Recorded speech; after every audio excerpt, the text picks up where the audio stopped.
또는 청각, 생각, 그 외로 이제 후각, 촉각, 여러 가지가 있어요. 그래서 이것을 육각이라고 하는데 이 육각의 파생은 먼저 빛을 볼 수 있다는 거. 빛의 관념, 빛의 개념, 여기에서 고등동물의 그 삶이 시작되는 거예요. 여러분들이 빛을 느끼지 못한다는 것은 참으로 불행한 얘기예요. 그래서 곤충과 짐승들 거의가 다 단세계예요. 흑백의 세계. 그래서 뇌를 발전시킬 수가 없다. 자, 이제 정답이 나왔죠? 모든 과학이나 의학자들이 그 규명을 못하고 있어요. 그러나 자연 법칙은 이렇게 간단 명료하게 해답을 준다는 거지. 자, 우리 조상은 무슨 이야기가 있었어요? 오색찬란하다, 오색영롱하다. 청색, 적색, 황색으로 해서 백색, 흑색으로 가는. 자, 여기서 문제가 청색은 항상 해가 떠오름을 얘기한다 이거예요. 모든 생명체들에게 빛으로 하여금 그 생명을 연장시켜준다. 또 그 생명들을 대물림시켜준다 이거예요. 이것이 바로 녹색의 의미다. 청색. 여러분들이 얘기하는 파란 색깔, 이걸 파랑이라고 하죠. 그래서 흔히 하얀 색깔, 까만 색깔 이렇게 얘기합니다. 그러나 생명력 있는 이야기는 랑이에요. 파랑, 빨강, 노랑 이렇게 발음상에서 이응이 붙습니다. 그 이응이라는 게 뭐냐? 바로 난자와 정자를 이야기하는 최초의 바이러스 생명체다. 여기에서 색즉시공, 불가에서 얘기하는 공 또는 일원, 삼원의 세계, 천지인을 따는 삼계의 뜻을 하는 것을 이뤄내는 이 원을 뜻하는 거예요. 그래서 여러분들은 파란이 아니고 파랑으로 발음해 주셔야 여러분들 그 발음 하나 차이에서 얼마나 많은 작용이 내 몸에 일어나는지 이거는 조금 이따 얘기하겠습니다. 그래서 이 파란보다 파랑 이렇게 발음할 때 이미 내 몸은 그만큼 젊어진다. 내 몸 안에 있는 노폐물이 그만큼 정리되어져서 바깥으로 나간다 이런 얘기예요. 이해가 갑니까 안 갑니까? 네. 자, 그래서 이 오색 찬란한 오색 영롱한 이것이 작용을 한다. 마이너스끼리 작용 못해요. 플러스끼리 작용 못합니다. 태양과 달의 교차점, 교차되어졌던 남아있는 열량, 태양의 열기, 그것을 달이 식혀줍니다. 태양이 후끈 달려놓은 그 대기의 에너지를 달이 깔고서 교접을 하는 거예요. 최초의 교접이 무엇이냐? 태양과 달의 빛의 교접이다. 그 열량, 에너지의 교접이다. 여기에서 우주 만물의 색상에서 바이러스에 의한 색채, 이렇게 되어서 교접이 시작된 거예요. 그래서 양과 암컷과 수컷. 이 바이러스 세계에도 아직 규명이 되어진 게 없지만 분명한 사실은 바로 바이러스들의 교접 상태에서 변이 되어가는 핵산성의 바이러스, 이것을 괴질이라고 합니다. 괴질. 그래서 이 괴질을 막을 수 있는 것은 딱 두 가지가 있다. 그것은 의념이나 상념적인 것과 또 하나는 물질적인 것, 의학과 과학의 발달에 의해서 막아낼 수 있는 것. 자, 여기에서 그럼 개념적인 논리가 아닌 자연 법칙에 의한 해법이 무엇이냐? 딱 하나예요. 의념과 상념적인 것. 바로 뇌에다가 하나만 집어넣으면 돼요. 오색 찬란한 오색 영롱한 수연법. 이것이 바로 색채, 색상 수연법이다. 여러분들은 색상을 보고 색채를 얻어내는 거예요. 아, 나는 왜 저 오색 찬란한 오색 영롱한 그걸 오색을 보면 왜 안 터지죠? 색상만 바라보고 있기 때문이에요. 바로 그 색상 속에서 색채, 내 어머니를, 내 아버지를, 내 형제를, 역사 교과서에서 봤던 내 조상들을, 위대한 위협을 그 색상 속에서 자기가 생각을 해보세요. 그럼 그 생명의 움직임, 자, 쉽게 얘기해서 색상 수염표를 보았다. 어느 정도 익혀졌다. 눈을 감는다. 내 어머님을 생각한다. 내 아버님을 생각한다. 그럼 내 어머님의 엉거주춤한 표정이라든가 내 부모 형제들의 어떤 모습이 떠올라요. 거기서 움직임이 있어요. 그 움직이는 모습. 그럼 이미 색채는 여러분들이 인식이 된 거예요. 이런 논리적인 개념이 부족하기 때문에 여러분들이 색상 수렴표를 봐도 그 작용을 하지 못한다는 거지. 자, 이러한 것을 모든 것을 개념적으로 총주관해서 배포해서 각자의 느낌, feel, 이것이 교접 상태를 이루게 하는 것이 바로 촉각이다 이런 얘기예요. 그래서 촉각이 빠른 자는 항상 이긴다. 촉각이 빠른 자는 이지적이다. 촉각이 빠른 자는 센스가 있다. 유머가 있다. 위트가 있다. 온갖 단어가 다 붙게 되는 거예요. 자, 촉각이라는 의미는 이제 여러분들 판단에 맡기고 이제부터는 그 모든 것을 이끌어갈 수 있는 이 심성세계를 우리가 들여다보자 이거예요. 심성이란 마음의 진심은 모든 것을 각성하게 한다. 모든 것을 어떻게 각성하게 합니까? 어떻게 느끼게 합니까? 그런데 그것이 무엇입니까? 그 실체조차 알 수가 없다는 거예요. 깨달음이라는 실체가 뭐예요? 깨달아 놓으면 뭐 하느냐 이거예요. 그 다음 세상에선 이미 과거가 되는데 문자가 나오고 언어가 더 발전되고 더한 문자가 나와지고 모든 사람들이 문화적인 그 혜택을 누리고 있다 이거예요. 그런데 여기서 분명한 사실은 우리가 어떤 단어, 어떤 생각으로도 그 깨달음에 대해서 나타내질 못한다. 느끼질 못한다. 감각적으로 받아들이질 못한다 이런 얘기예요. 깨달음이란 바로 순수입니다. 내 안에 있는 오욕의 모든 본능을 제거한 순수.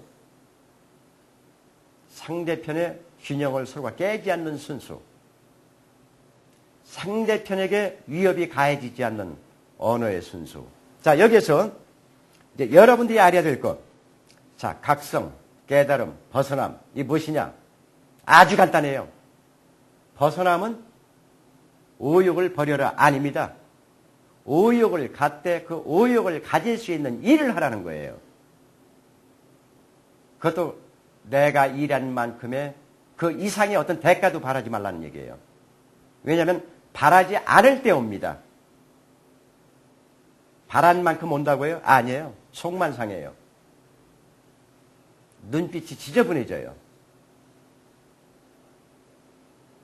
벗어나는 과정은 이런 식으로 해서 수십, 수백, 수천 가지로 얘기할 수가 있습니다. 자, 벗어났다 치자 이런 얘기예요. 그럼 깨달음이란 무엇이냐? 깨달음은 오로지 하나예요. 내 자신의 몸. 이 몸은 신성한 것이다. 왜냐하면 물려받았기 때문이다 이거예요. 누구한테? 조상한테. 조상한테 물려받은 내 몸. 이 몸으로 얼마만큼 내가 이 역사에 이 대중 속에서 소비하지 않느냐?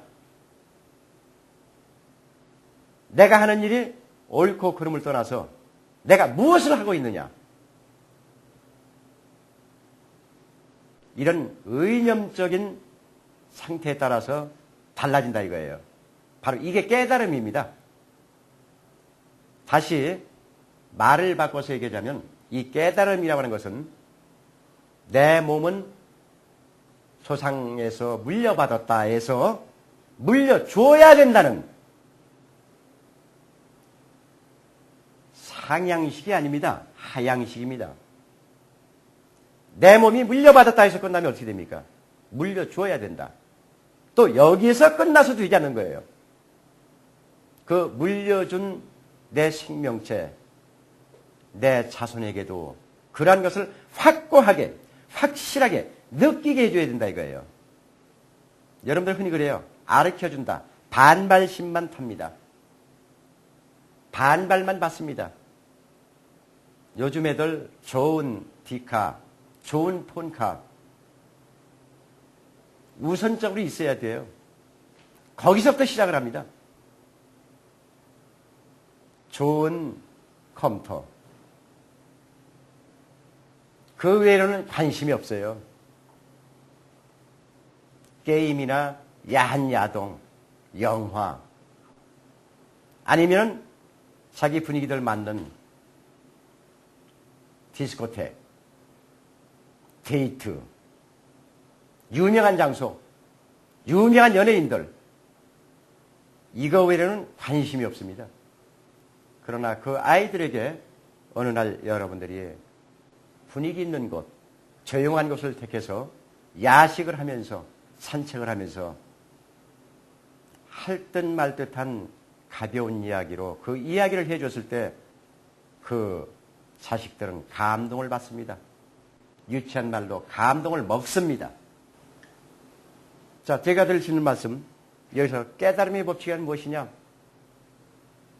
물려받음을 인지하고 물려줌을 숙지하고 그 아이에게 또다시 물려줌을 숙제로 남길 수 있는, 정답을 써낼 수 있는, 바로 이게 깨달음의 일장이다. 자, 그 다음은 어떻게 하느냐? 적응입니다. 순수함 자체로 적응하라 이런 얘기예요. 여러분들 부처나 예수 얼마나 순수했는지 아십니까? 지거할 정도로 잡지 하나 없이 오로지 하늘 윗세계에 있는 그 파라다이스를 그대로 그들은 이야기했을 뿐입니다. 어느 이는 소소하고 어느 이는 알아듣질 못했고 어느 이는 곡해를 하고 회방을 놓고 탄압을 했습니다.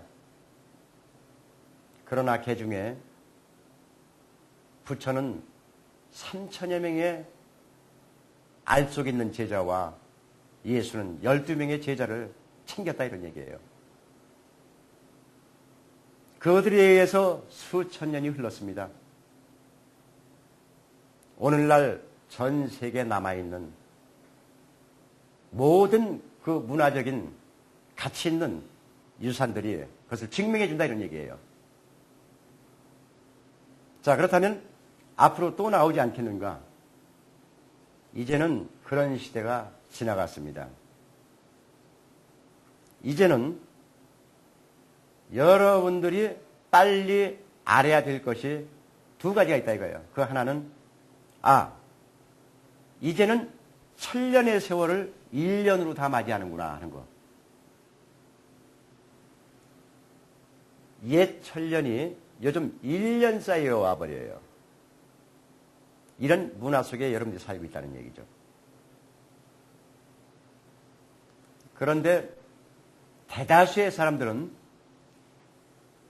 1000년 전에 태어나서 살았던 그 시간대에 뇌가 정지되어 있어요.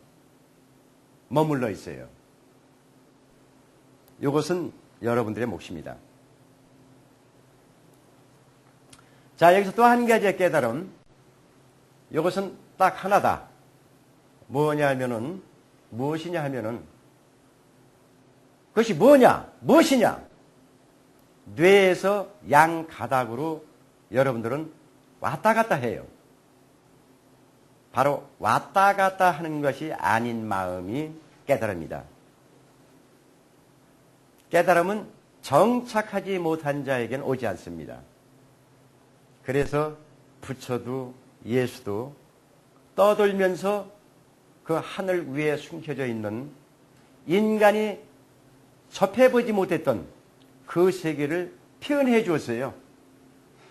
부처는 불가적으로, 예수는 예수의 세계로 표현해냈습니다. 그러나 부처는 정착을 했어요.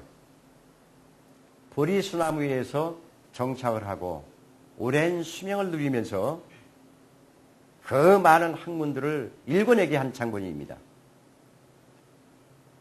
그러나 예수는 정착하지 못했어요. 짧은 나이, 짧은 시간에 떠돌았습니다. 그리고 가장 큰 배반의 늪에서 승천했습니다. 바로 이 깨달음이란 정착이다. 정착하지 못한 민족은 어떻게 됩니까? 바로 유럽에 떠도는 집시들 또는 그 밖의 사람들을 불황자라고 합니다. 예술적이고 문학에 가까운 사람들을 나그네라고 합니다. 여러분들 나그네가 되고 싶습니까? 불황자가 되고 싶습니까? 집시가 되고 싶습니까? 정착하십시오. 그 정착은 바로 내가 있는 곳, 내가 처해 있는 곳에서 최선을 다하는 것입니다. 이것이 바로 깨달음입니다. 어느 사람이 와서 선생님 벗어나셨습니까? 선생님 그 깨달음을 저한테도 나눠주십시오. 선생님 깨달음의 세계가 바로 이런 겁니까? 깨달으신 분이 왜 이렇게 남의 집에서 월세 걱정하고 삽니까? 깨달으신 분도 그렇게 아픈가요? 그래, 신혼 한번 새벽 3시, 4시까지 10년 이상 한번 작업해보라고 해라. 지치나 안 지치나. 정말 피곤할 때 와서 정말 피곤한 얘기들을 해요. 이거는 형평성을 깨는 자연 위배 질서를 망가뜨리는 엄청난 죄에 해당됩니다. 자신의 할 바를 하지 못하고 먹이만을 위해서 향락만을 위해서 살다 가는 인간들 죽자마자 블랙홀로 다 쓸려 들어갑니다.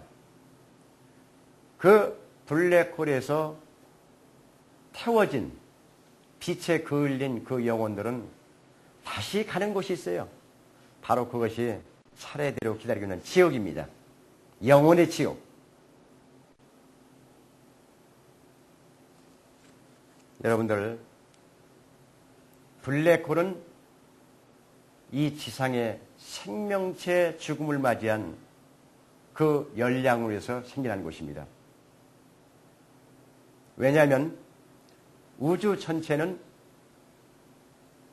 무한대 공간에 별이 하나 둘 생기는 과정을 겪었어요. 너무 썰렁했었습니다. 우주가.